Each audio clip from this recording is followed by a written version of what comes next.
Good evening, welcome to the Buck Stops here. I'm Vishnu Showman. On the program this evening, for the third time in recent weeks, the President has defended the essential plurality of our society. The RBI Governor on the same day has spoken about tolerance and mutual respect.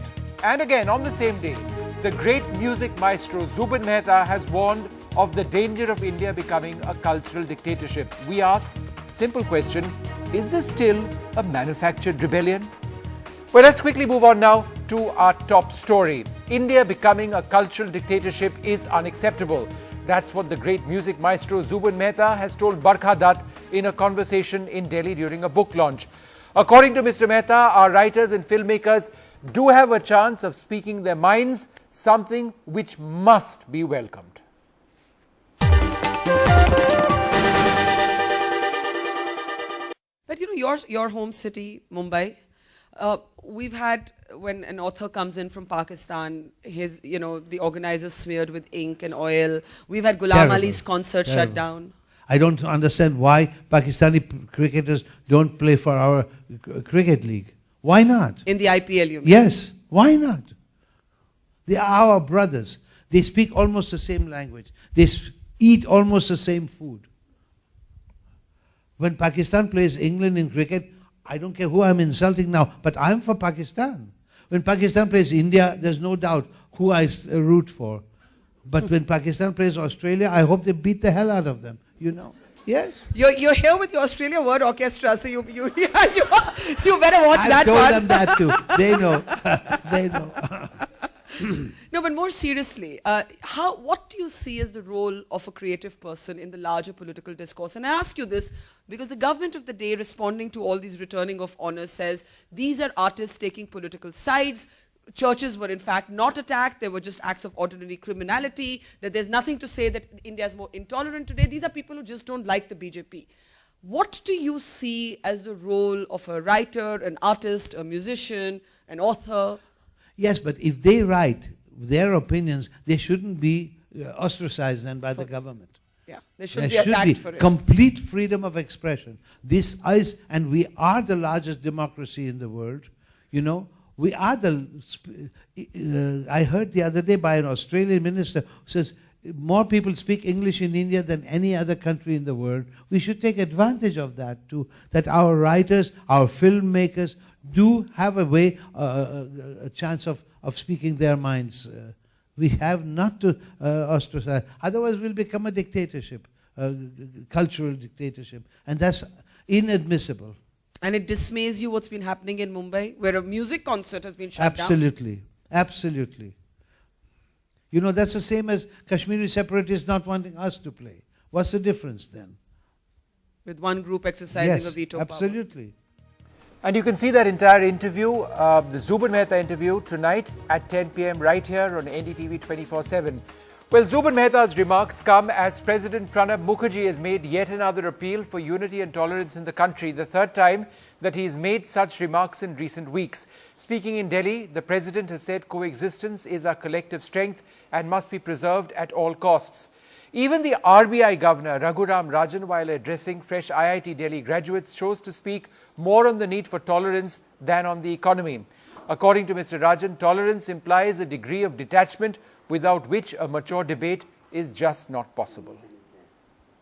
Our country has thrived due to its power of assimilation and tolerance. Multiplicity is our collective strength, which must be preserved at all costs. For the fifth time in the last 2 months, the President Pranab Mukherjee made an appeal for peace and tolerance amidst the growing unease over attacks on freedom and the culture of bans. But it was not just the President. The RBI Governor Raghuram Rajan, who was at IIT Delhi, chose to speak about the need to create a political environment where ideas can flourish instead of a straight talk on the economy. Excessive political correctness stifles progress as much as excessive license and disrespect. It is far better to improve the environment for ideas through tolerance and mutual respect. The BJP, which has argued that a lot of the dissent lately from authors, filmmakers and scientists is manufactured, was quick to react. Well, let him go back to the Reserve Bank and do the job there. He's no business talking like a grandfather here. What do you mean by tolerance and all? Tolerance of what? And predictably, the Congress, which has been attacking the government for not doing enough to protect freedoms, said Raghuram Rajan was absolutely correct. Well, that is a correct statement. An atmosphere has been created, or rather vitiated, by actions, attacks and assaults, which are actually diluting and weakening the constitutional guarantees. Prime Minister is on Maun Vrat. With writers, artists, scientists and historians returning their awards, it has been a cause of embarrassment for the government.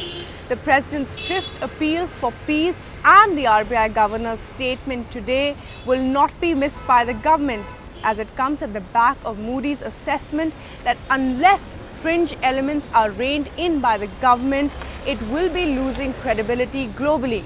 So can the Prime Minister actually rein in these elements as well as his own leaders and ministers? With camera person Yogesh and Hira Mandal, Bhairavi Singh, NDTV. The question tonight, is this all manufactured dissent? Joining us, Aijaz Ilmi of the BJP. Thanks very much for being with us. The columnist and author Mridula Garg to my right. The well-known Kathak dancer Kamalini also with us in the studio, and from the Congress party Madhu Gaud Yakshi. Thank you very much for joining us. Mr. Ilmi, is this manufactured dissent from the President, from Zubin Mehta and from the RBI Governor? Well, the question that was asked initially by Mr. Arun Jaitley was, is it real or manufactured? Yeah. So is it real or is it manufactured? There are people in this country, and rightly so, because you have a right to dissent and freedom of expression. You can have dissent and you should have dissent, because that's the power that is given to us as Indian citizens. The reality is, but if you have personal peaks, or if you are unable to digest the fact that the BJP is in power under the leadership of Mr. Modi, and people who have signed petitions earlier, if you are continuing on a diatribe which is before the elections and your campaign continues, then that seems to be a bit out of place. So that includes the President? Absolutely not. He has a personal peak. The President has never spoken. The President is apolitical. He's made these remarks 3 times. I'm saying individuals who have a personal peak have... so Zubin Mehta has a personal peak? Zubin Mehta is correct that we can't afford to have cultural destabilization in this country. But Mr. Zubin Mehta must come. Har girjaghar, har mandir, har gurdware, har namazgah mein log. He doesn't want cultural dictatorship. People are praying yesterday and today, and nobody can stop that. People are celebrating Diwali, Holi, Dussehra, Eid, Ramzan. That's he doesn't want, exactly. So he doesn't want any of that to end. The question is how can it end? Right. It's an ethos of India. It's not possible to end this. Right. So yes. Manufactured dissent from Zubin Mehta. Manufactured dissent by people who have a personal political peak, not by other people. The fact that the President has said it 3 times also. The President is But why are you stopping short of criticizing him? No, why should we criticize the President? He's correct. Because he's been the speaking BJP about believes in unity the lack and diversity, of tolerance that's why. on 3 occasions in the last 3 weeks. The BJP believes in unity and diversity also. How are we against unity and diversity? How are we against tolerance? No, but I'm just too. Curious to know why you are not criticizing the President, but you seem to be criticizing Zubin Mehta. Do you also criticize the RBI Governor for making these remarks? Absolutely not. I saw his entire speech. Subramaniam Swamy seemed to criticize him. I saw his entire speech. He spoke some very, very good things about how in social media we being intolerant, we can't take a single bit of admonishment or a single word against you. We are getting intolerant, but the fact is it's emanating much more. But that doesn't change the ethos of the country, which is multiplicity and unity and diversity. Is the BJP speaking in one voice as far as Mr. Rajan is concerned? You saw what Mr. Subramaniam has I believe I saw my spokespersons, my colleagues saying that we welcome that India is a land of diversity, is a land of multiplicity, and shall remain so. So I agree with that statement. Okay. Mridula Garg, ma'am, what's wrong in what he is saying? He is stating the obvious. He's just stating the obvious. We have this debate today yes. in this atmosphere where we can argue with each other and disagree or agree with each other precisely because there is the freedom in this country to do so. Yes. So aren't writers and authors like you perhaps trying to exaggerate the lack of this in this country? No, I don't think so. I don't think it is being exaggerated. What is happening is that over a period of time, intolerance has grown. Now, this is something which has been really bothering. Intolerance has always been there. It's always been there. I mean, when we say that we are known for our tolerance, We are I equally think known for our intolerance. Exactly. So when exactly. Mr. Jaitley, for example, ma'am, says that, look, why were so many people like you, not active in the earlier government when there was so much corruption, when there was so many problems? Why were you not active when the anti-Sikh riots took place? Why were you not active? Why are you now active in the last 1 year, last few weeks? No, that is not true. Writers were active, very active during the Sikh riots. Okay. Look, Vishnu, protest and outrage is always selective. But that's a problem, isn't it? No, but It's it a double always standard. is. You don't protest at everything every day. But ma'am, everyone. were those less important? No, it is not less important at all. I'll give you an example. Writers protested vociferously against the Sikh massacre, but they did not protest equally strongly against the Bhopal gas disaster. Both events happened in the same year. I was personally extremely perturbed about the Bhopal gas disaster and continue to be perturbed about it and wrote about it extensively. But I cannot say that why did you not get perturbed about it. People will be selective in their outrage. This will happen as long as you have freedom. But what is happening now, I'll give you one example which has been bothering me a lot. This whole business about beef ban, you know. Beef ban has been there in the directive principles of the Constitution for 65 years Yes. now. The law has been there also. Yes. That beef is banned in most of the states Yes. of the country. Why is it suddenly that violence is taking place against people who eat beef? Why is it happening? You're saying it's instigated violence. It's right? not instigated. If it is not instigated, it is at least being Orchestrated? not checked. In fact, it is being But how is it not been checked?